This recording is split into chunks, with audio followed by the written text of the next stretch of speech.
உன்னை பார்த்து ஆசைப்பட்டேன், அத பாட்டு சொல்லிப் புட்டேன்.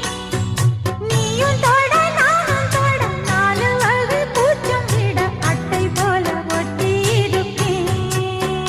இந்த காதல் பொல்லாதது, ஒரு காவல் இல்லாதது. ஊதக்காத்தில் வஞ்சி மாது ஒத்தையிலே வாடும் போது போர்வை போல பொத்தி அணைப்பே. ஆறேழு நாளாகி விழி மூடி, அடியாத்தாடி அம்மாடி உனை தேடி. நீதானே மானே என் இளஞ்சோடி, உனை நீங்காது என்